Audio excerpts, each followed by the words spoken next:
y'all? It's your girl Drea Kay back with another episode of Let's Tell a Story. I have producer extraordinaire here, Lucky. Hits with Lucky. Hits with Lucky. Good grief. If you ain't know, All right. let the people know what you do. Because you be doing some stuff out here. And it may not be no people that know for sure. Well, I'm behind a lot of stuff, like a lot of your favorite artists. I'm just very laid back with it. I done did stuff for NBA Youngboy. You name them, I did it. So, I mean, it's not too much. A lot of people already know who I am already, so it ain't really too much I gotta say about it. Just, they know I'm behind a lot of stuff. Y'all know. Y'all heard that tag before. Yeah. And for y'all that didn't know, that's Cat Williams saying my tag.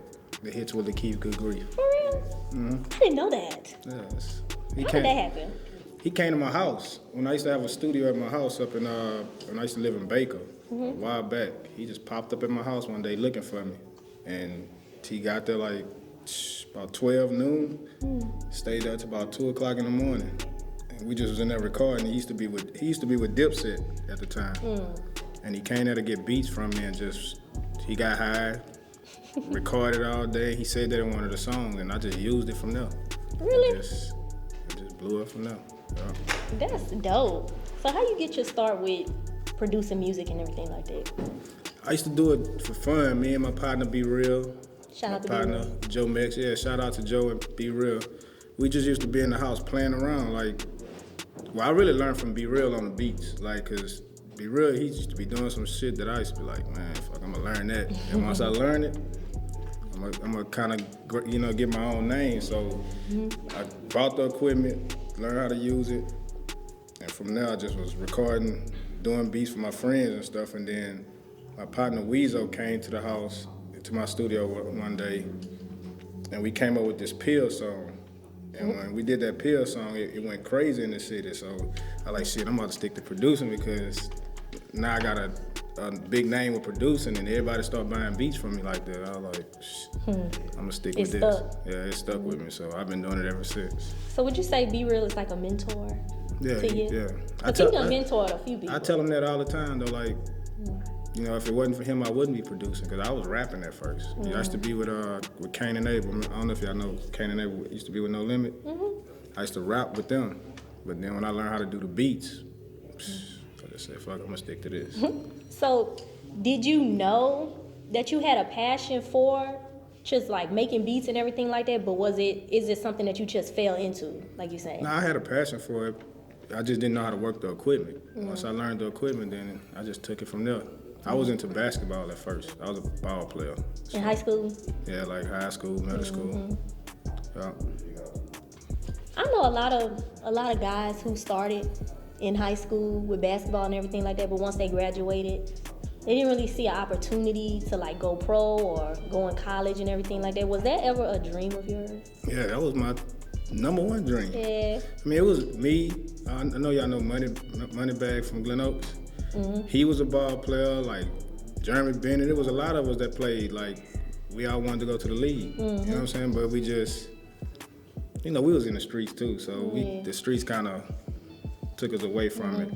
But then everybody got into the music, and the music was so popular, everybody wanted to be rappers and producers, so we just took that and trying to find another way to ball. So. What was your first opportunity to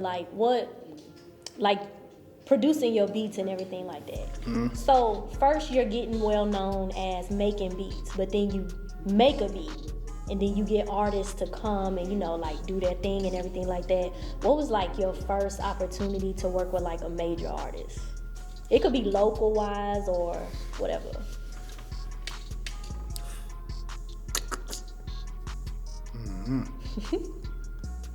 I mean, I'm gonna start locally. I mean, I didn't work with, Fox. When he was with Trill, he signed with Trill. And I think after a while, he kind of slowed down a little bit. And I hit him with a Smoking Loud song. Remember that one? The Smoking Loud, I hit him with that.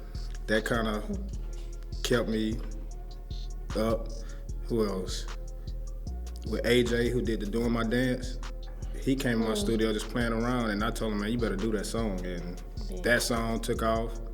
Then that's when Boosie called me. He said, man, send me the session so I can get on the remix.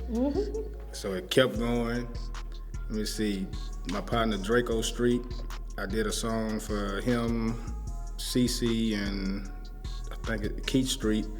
And that's when Slim and Baby them, they was telling him they used to work out to the song that I did, and that's what they flew us out there to Miami, and they had us with Cash Money doing shit. I was like, damn, all this off of just me making a beat. You know what I'm saying? So it was crazy. It's a lot of people like.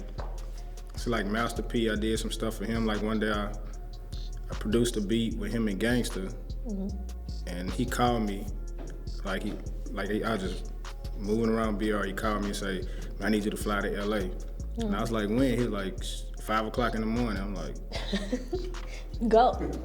I had shit to do. I had stuff to do, but I was like, nah, this Master P, man. Fuck that. Right. So I ain't even packed no clothes. I just left 5 o'clock that morning, just shot out.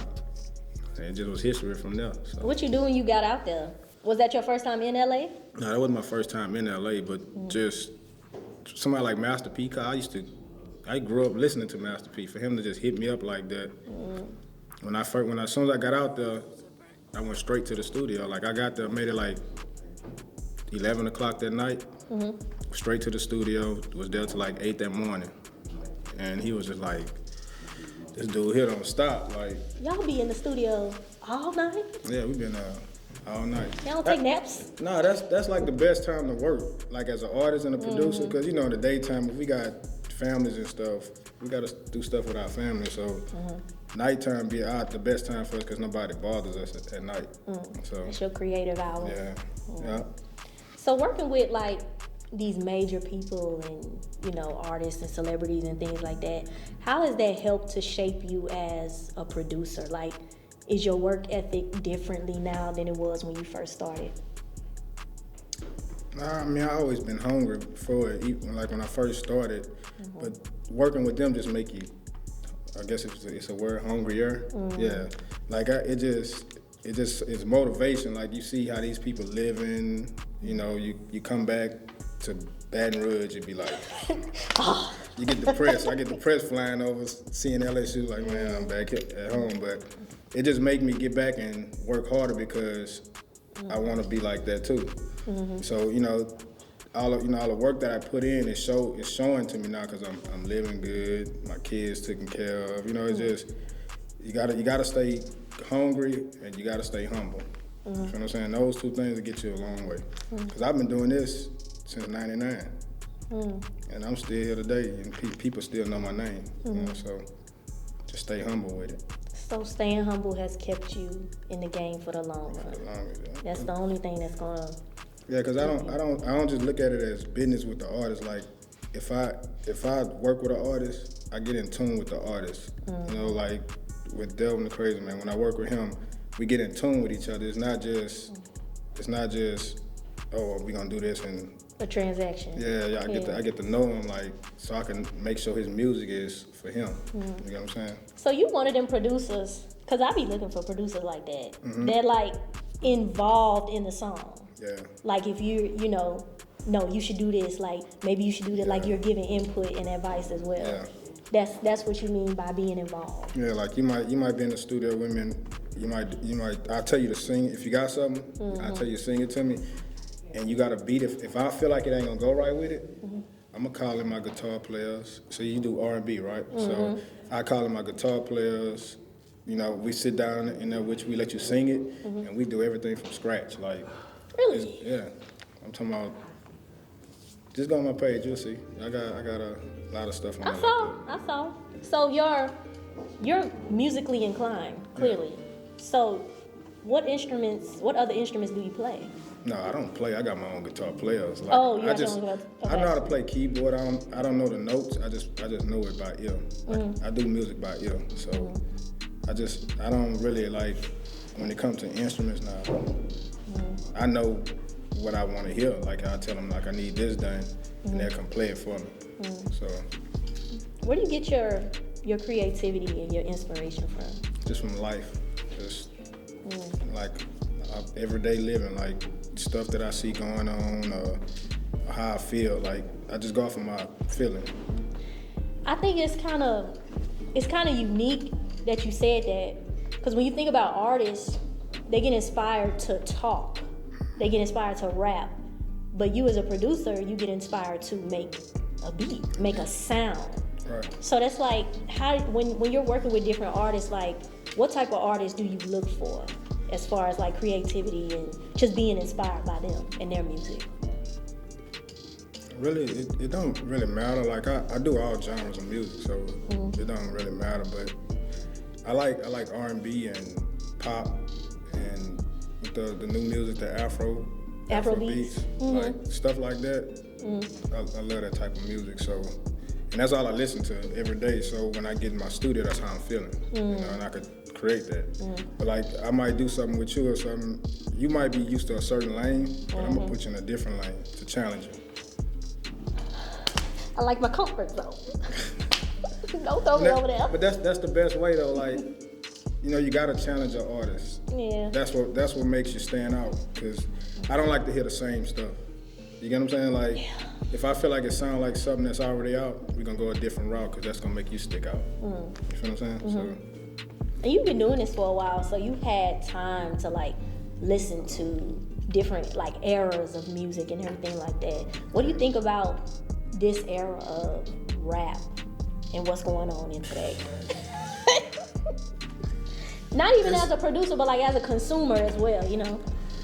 I mean, it's cool. I just don't like all of the stepping music. Like, I feel like everybody talking about the same stuff. You know what I'm saying? Like, so like with Young Boy, when he first, you know, he started with me. He's 14 years old. The song that he kind of got a name off of was the Homicide, what I did with him and Scotty Kane. Yeah. But I knew that was him because, you know, he's 14 years old. You know, I saw it in him. You know, he was a street lit kid, so that music it fitted him at the time. But see, once he blew up, I feel like everybody behind him started sounding just like him. Even the melodies and stuff they used to do. Yeah, so like when people come to my studio and they say they pull up a beat off YouTube, when I say what type, it'd be like NBA Youngboy. I say, okay, I know what they're about to do then. I get tired of hearing that. So I kind of moved away from that a little bit. So like I did with Southern Soul, R&B, like I say, pop, Afro. Like I do stuff like that. Like I be doing stuff for this guy from Amsterdam, out the country. He do those type of songs. Yeah. So I have fun with those type of songs. Rap is just like, it's easy. Yeah. It's the same stuff. I already know what you're about to talk about. Unfortunately. Yeah. So do you like, when you already anticipate those type of rappers and artists coming to you, do you kind of try to steer them in a different way? Do you kind of like pull up different beats or try to challenge them as well? Yeah, I do. But you know, some people, they can't go a different route. They just be so stuck on what they do, so you can't make them do it. So I always pull it up and tell them, look, man, y'all need to try something like this. If they don't do it. They got a few of them that done did it, and they saw that it worked for them. You know, like, it didn't work for them, so they're like, oh yeah, I like this. Like, I done changed their whole mindset on doing different type of music. So. How does a music producer create that trust with the artist? How does the artist trust you to make a decision for them?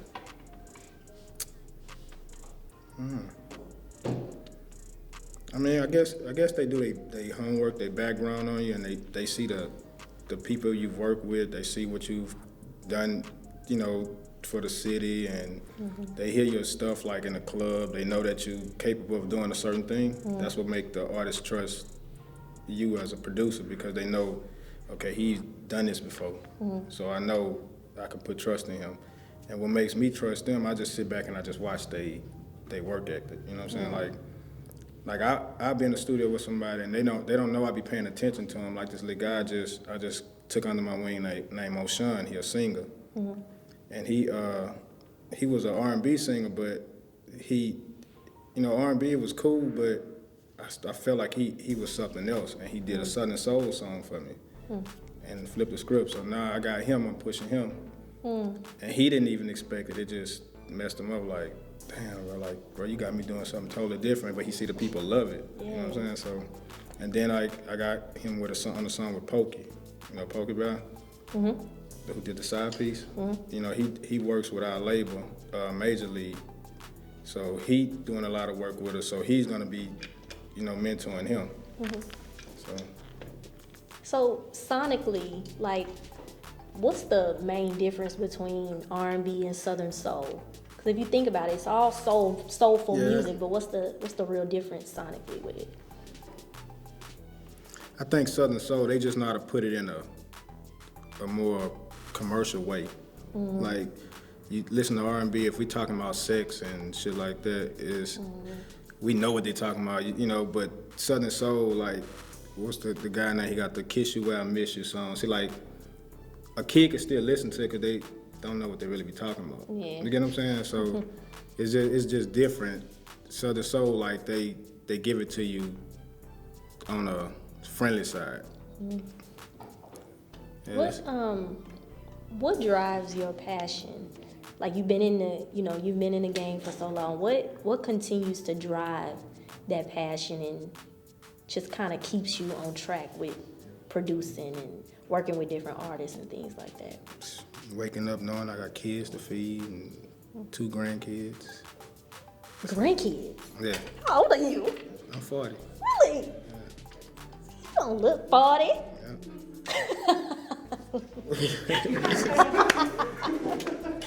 What? Yeah, I got 2 grandkids, yep. Landing in London. Really? Yep. So you're mature. Yeah, very mature, yeah. I've been on my own since 17. And you've seen a lot of things in this industry.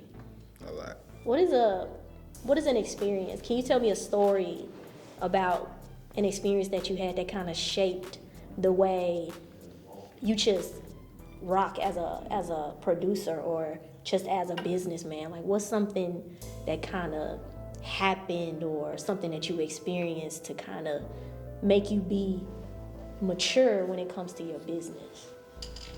I mean, you can't be friendly with everybody, especially in this industry. Like, you gotta know what you're dealing with when you get into it, because most times, you know, people smile in your face, act like they're your partner, your homeboy, whatever. But once, you know, like just say if we do some work together, something pop off, table's gonna turn. They're gonna try to play you in the situation. Like, so every time when I deal with people, it's strictly business.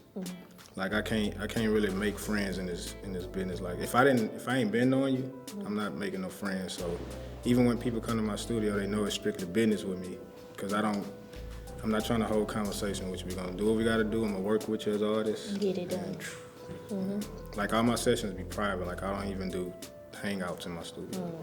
Do you allow people to record in your studio? Because there's a lot of... Oh, yeah. Like video recording? Yeah, like live streaming and stuff like that. Because I know that's kind of dangerous when it comes to, like, being in the studio and different rappers and artists and stuff like that. They could play by mine. I'm right behind the police headquarters. So, y'all can play if you want to. I mean, I'm just saying, I'm right behind the police headquarters. They sit around my studio all day. So, But nah, a lot of people shot videos in my studio, interviews, everything. I mean, I got it set up like that though. Like, it's like when you go in, there's like different themes in each room. So, yeah. So, as a producer, how does a producer, someone that's coming up, someone that's, you know, in their room right now listening to this interview, inspired to want to, you know, get in the game, how does a producer kind of carry himself or herself, but also protects themselves in this industry, in this game? And just be different, you know, be different with your creativity, and just, you know, handle stuff. Don't look too greedy, like you wanna, you know, like, just say if you're an upcoming producer and you're trying to get on, don't hound a person about it. Just let your music speak for itself. That's what I did. I just did what I did and sat back, and it just happened. Like, people came to me, I didn't go to nobody. Master P called me, I didn't call him. Cash Money called me, I didn't call him. It's just off of what I did for other people. So just really just let your work speak for itself. You see what I'm saying? And I'm pretty sure your work ethic has to be different as well. How would you kind of speak to the starving producer, the one that's like on the verge of giving up, kind of say like, how would you inspire them to, you know, get their work ethic up and their discipline when it comes to shopping their beats and everything like that? Basically, just be different. Like, just don't do what you hear already. Just do something totally different. Like, something that makes, you know, something that's come from when it comes from the heart. You know, that's the ones from the heart always be the ones that creates you as a producer. You feel what I'm saying? So don't do what you hearing already. Just do what makes you feel good. And that's crazy. You say, like, you're basically saying produce a beat from the heart. Yeah. Artists can tell when producers make beats from the heart, or when it's just something that, you know, they just may be doing to, you know, cash out or get a, you know, this and that. But me personally, when you put your heart, or I should say, when you put your heart into a beat, producing and making a beat, what's going through your head in that moment? Like, are you like going through something personally, or are you just like wanting to release and get it out? What's up, y'all? It's your girl Drea Kay. Look what I got on. Cute, comfy. You already know. Ain't no going back. Look, I'm all about that message, because we ain't going back. Okay? We ain't going back to no mess. We ain't going back to none of that crap. You hear me? So, yeah, go cop you one. Get you a little nice sweatshirt. Get you a shirt. Ooh, they got some lingerie, too. Look, you need to go on their website, go on their Instagram, see what they got, and make sure you all check out Let's Tell a Story on the Antidote Network. We got some new episodes coming out next week, so stay tuned. She cute, huh? I know.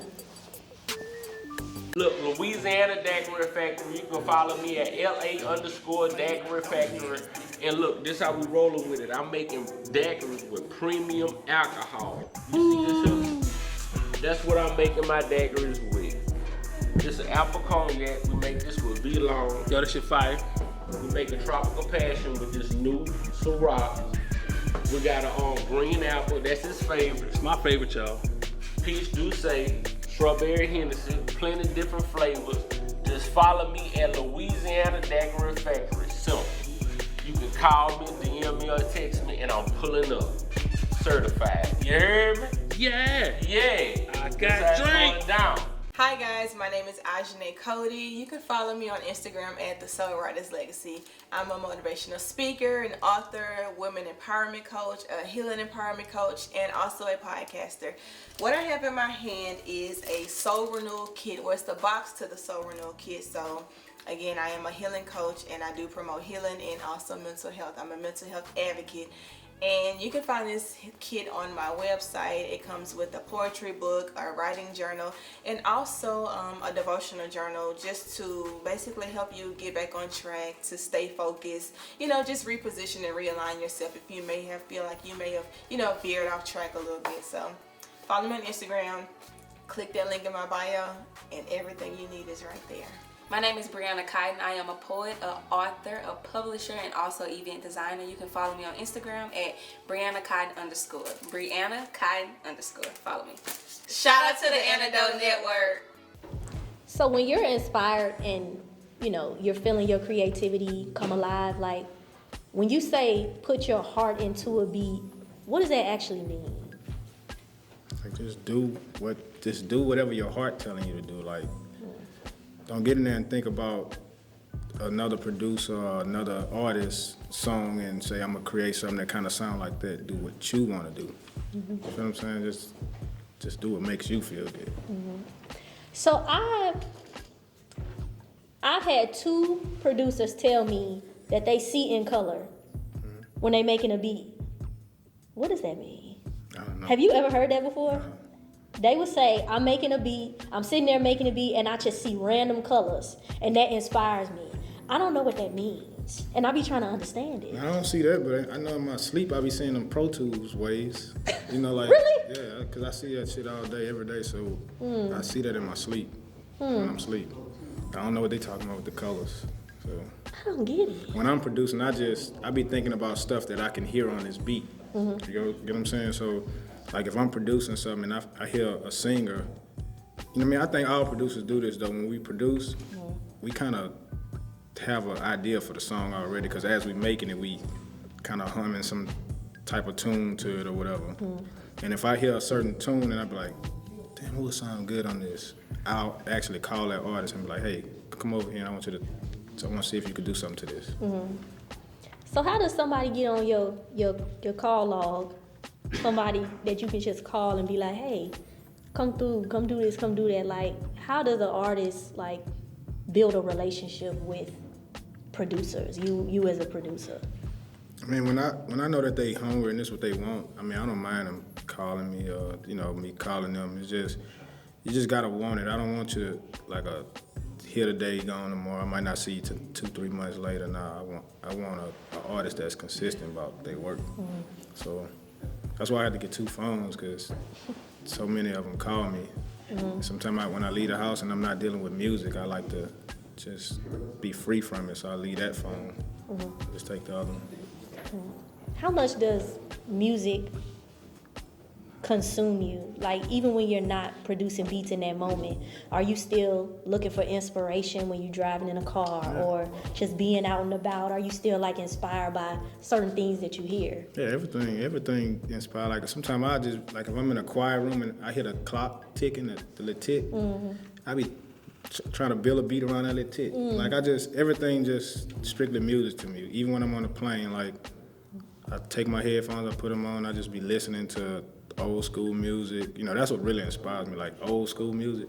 Like I listen to a lot of that, and once I get off that plane and go straight to the studio, I'm feeling a certain type of way. So I just get in there and it's just motivation to me. Like any kind of noise that I hear, I think about, okay, man, I could probably do something with that noise. Like I like to take sounds that you don't use too much and do a beat to it. Like one day my partner Joe Mexican called me, and he was talking about he was in Mexico or whatever.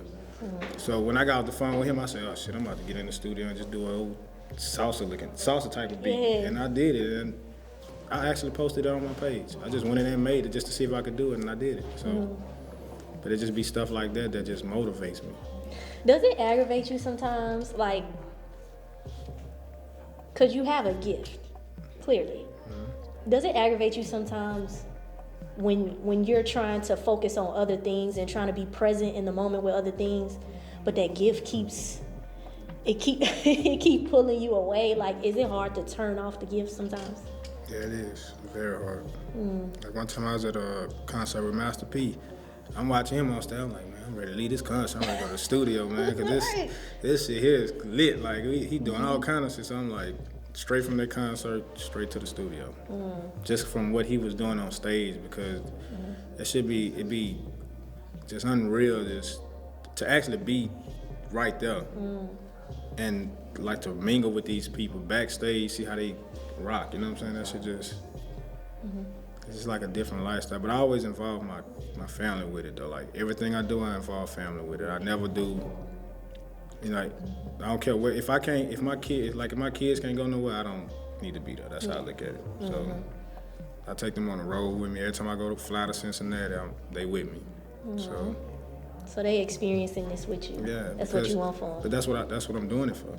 So I'm not doing it for no partners or nothing. I'm doing it for them. Like, but I also got all my kids set up for the like my son. He's a ball player, so I let he stick to basketball.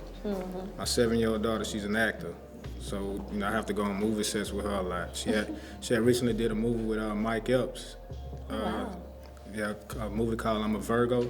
It should be dropping this December. So like, I be having to balance all that shit out between music and, the kids. Yeah. But I already got them set up to where they doing what they love to do. So where does your mindset come from? Is that just over the years and your experiences and everything like that? But like, other than having children, do you think your discipline and your work ethic will be just as it is right now? Yeah, because I was raised around old heads. So I got my game from old heads. So like I was hung around my daddy and his friends. I never hung with you know, my age. I mean, I grew up in a rough neighborhood. Like, all that shit makes you though. Like that, the streets is what make you. It teaches you how to be a hustler. You know, it teaches you how to think smart, be strong, all that. You know, like, so I got a lot of gain from a little bit of all that. And I just was smart with it. Like, I knew I wasn't gonna get caught up in the hood because that's not what I wanted. But I had to because I lived in it. But once I got that opportunity to get out of it, I got out of it and never looked back. So, but I still, you know, I still show love to my hood though. Like the people, like Draco Street. We all, you know, I watched them grow up. So it's like I went back and, come on, bro, we about to do this. And the ones I saw with that talent and that hunger, I went and got them. Like, come on, man, we about to do this, and that's what I did. So, yeah. And how has that worked out for them now? Real good. Real good, yep. So what's a business play? Because I like business. I'm in entrepreneurship and everything like that. What's a business play for a producer? Take your money and invest it. I didn't invest it in houses. I owned a restaurant in Zachary, but after COVID, I just got tired of it. So just everything I make, I invest it. I don't never just go bullshit with it. I invest it. Because you got to think about the future too. You can't think about right now.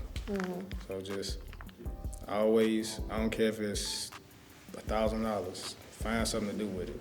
You know, just don't just blow it. Find, like, if you got a clothesline, merch or something, just invest it. You know? We were talking about this earlier about how there are some producers who, they kind of know the game as far as like longevity wise, like getting royalties and things like that. But then there are also producers who just cash out. They cash out, they sell beats $300-400 a beat, and they don't get royalties for that and everything like that. Like, what? You better get that back end on that, you know? Cause that song, that beat you that sold for $300, they might make millions off of it. Then you looking crazy. How can they like get better at that? Like, how can they actually like set themselves up for success in this industry as a producer? I mean, they come holler. That's a lot of people I didn't help with that. Like, I don't mind helping people. So if they need help, they can hit me up, hit my Instagram. I'll teach them. I'll put them in position to get paid. You know, like somebody just hit me up the other day about that, about how could they get paid from their music. Because a lot of people don't want to give you the game. Yeah. I don't know why. I don't understand why. But like, it's so much money out here for everybody. So, Exactly. man, if I can give you the game that I got, I don't care. I mean, I just want to help. I like to help people. You know, that's a way of me giving back to the community. So if you need help, let me know. So what do you have going on right now? Like, what are some things that's coming up, maybe like right now or next year? I'm working with my artist Ocean. I'm working with Draco, Doug Brothers, Pokey. Man. Some of the players from the Cincinnati Bengals, they rap. I be going to Cincinnati. I do work with them. Okay, rappers and football players. Yeah, yeah, I'm always out there with them. Man, it's too much. I don't know. It's a lot. It's a lot of stuff I be doing. And it's not just rap. It's not just rap though. It's just, you know, I'm actually working on something for CNN now. CNN. Yeah, for like when they come on in the morning, what you call it, the intro music. I'm doing that for them. Theme song? Yeah, I'm doing that for them as we speak. So when I leave here, I gotta go send that to them. Tell them people put me on the 7 o'clock news. I got some things to say about the world. I'll tell them. No, don't do that. I'm scared. Don't do that. You look like you do stuff like that though. I don't like politics. I don't know nothing about politics. Me neither. I don't know. I can't do that. I just know what I do. Right, what I do. So where can they follow you? Where can people follow you and get in contact with you? My Instagram, Lakeith82, Lakeith 82. My Facebook, Hits with Lakeith. I got Twitter and all that, but I don't. It's a lot. It's too much to work, yeah. So just stick with those two. I just do Instagram and Facebook. So. For sure. Well, this has been another episode of Let's Tell a Story. Make sure you all check out Keith. Check him out, please. Make sure you check out the beats. Make sure you check out all of his Instagrams, all of that, all of his social medias and everything like that. And check us out, The Antidote, on Roku TV. This has been another episode of Let's Tell a Story. We out.